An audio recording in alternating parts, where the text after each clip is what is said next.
Um, oh God, I'm gonna catch so much flack for this because I'm gonna start being emotional like a little bitch. But uh, yesterday, I'm recording this right here. Welcome, ladies and gentlemen, to New Search Live. I'm recording this particular segment right here on Tuesday, December 27th, 2016. Um, there is a huge hole in our galaxy tonight. As I'm recording this, we got the news today that after suffering a heart attack shortly before Christmas, that Star Wars actress Princess Leia herself, Carrie Fisher, has died at the age of 60. Um,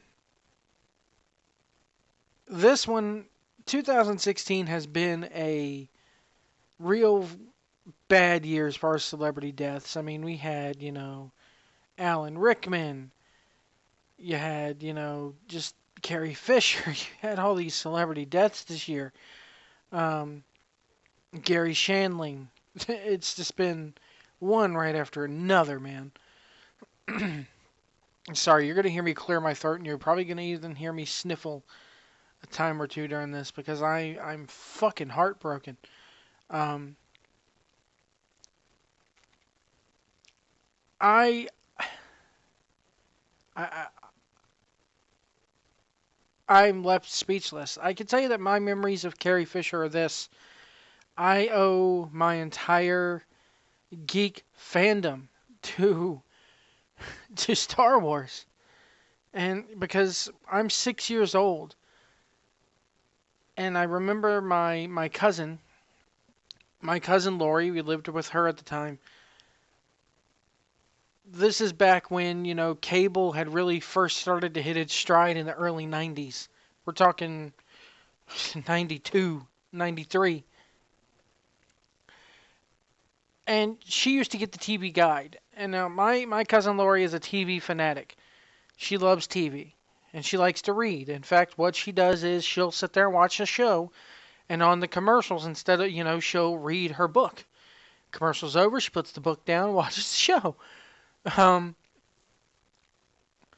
so I remember, again, early 90s, and she's flipping. This is back when, she still used to get the TV guide in the mail every week. And so she, if it was like a Saturday or a Sunday and me and my brother were home from school, my mom would be off working. Or even if she won't working, it would be kind of like where my cousin would flip to the TV guide. My cousin Lori, she's like 30 years old or older than I am, or 20 years older than I am. So she's kind of like an adult. She kind of helped raise me. She'd flip to the TV guide. Nothing's coming on today. She wasn't a big sports fan, unless it was NASCAR, and even then she really didn't really watch the whole race. Nothing's coming on today. What are we going to watch? And she loved movies. And I remember very fondly one day she put in this beautiful movie that I currently have on in the background as I'm watching this. She puts in A New Hope, episode 4. Um, and I was hooked straight away. And Princess Leia came on the screen, and I can remember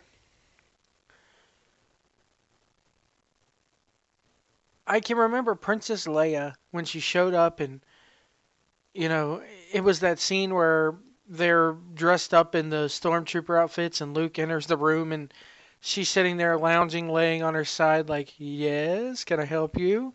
And that was the first moment where I looked and I was like, "Wow, she's pretty." I'm 6 years old and I'm sitting there going, "This girl's hot." Um, and keep in mind, I was born in '85, so Star Wars had already been out for at least 8 years. At least. A New Hope had been out for 8 years. A New Hope was filmed I believe it came out in 1977.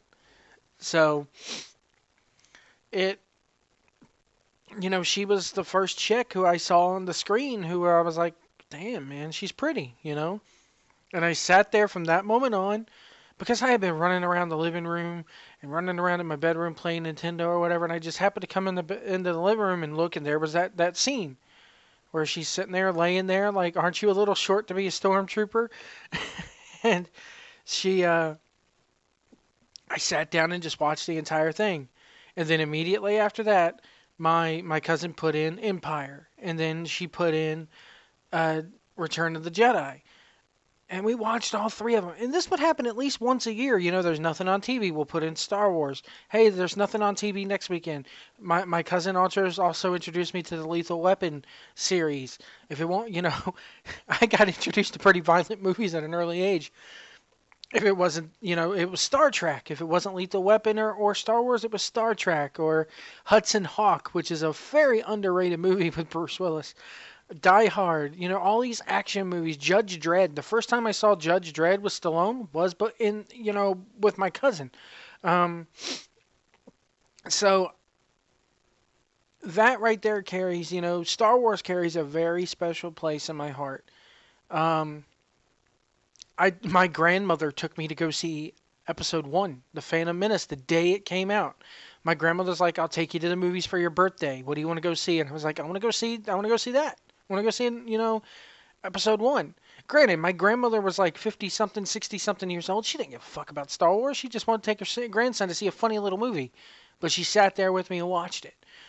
But getting back to Carrie Fisher, she was like the first female that I was like, man, she's kind of pretty. She's kind of hot. And, now she's gone. She did so much. She struggled with bipolar disorder, which I know very well. She was an advocate for mental health and those who had mental illnesses. My son has mental illnesses. There's a lot, she did a lot. She's kind of like the Eddie Guerrero of filmmaking, I think, because she did, she had her time with drugs and alcohol. She had her demons, but she overcame them and she lived out her life. They said that she wasn't in the best health, later on in her life. And the heart, kind of just gave out on her, had a heart attack and gave out on her. Eddie Guerrero was much the same way. He did those drugs for a long time, and then he finally got caught up, but it was cleaned up, but it was a little bit too late. So, I just wanted to speak a little bit here. I'm very, very... This right here devastated me more than anything. I had to, I had to take like an hour off of work. Thank God it was my lunch break to get over this. To sit there and... Finally, I had to stop watching the news and stop going to the websites and turn off Twitter for a bit about it, man. It was nuts. And we had just stopped, here at 1640. Fuck. Oh God, I'm fired. Sorry. Here at CTPN, we had just recorded last night a kind of like a Star Wars review for Rogue One. And it's how fitting that Princess Leia, Carrie Fisher, even though it's a digitalized version of her, Carrie Fisher has the last line in that movie, which is hope. What does this give us? And she turns around, hope. As for, there's a lot of people out there now thinking maybe this is disrespectful, but I'm going to go ahead and cover it anyway. What's next for the franchise? What's next for Star Wars? How do you do Star Wars? How do you continue this without Carrie Fisher? You could do the anthologies and the prequels or whatever, but how do you do episode 8 or 9 without General Organa? Episode 8 is in the can. It's in final post production or whatever, so that's fine. I'm kind of curious myself how they're going to treat this now with episode 9. I know we're a long ways off. We're at least 2020, 2021 before that movie comes out, but golly. I don't even want to think about it. Man. This death right here hit me. I'll be honest with you guys, and this is going to sound pretty cold-hearted of me. My mother died almost 4 or 5 years ago. And I really didn't shed a tear when she passed away. Today I shed tears. My girlfriend, who really didn't give two shits about Star Wars until I came into her life and started making her watch the movies and explaining the background, she cried today.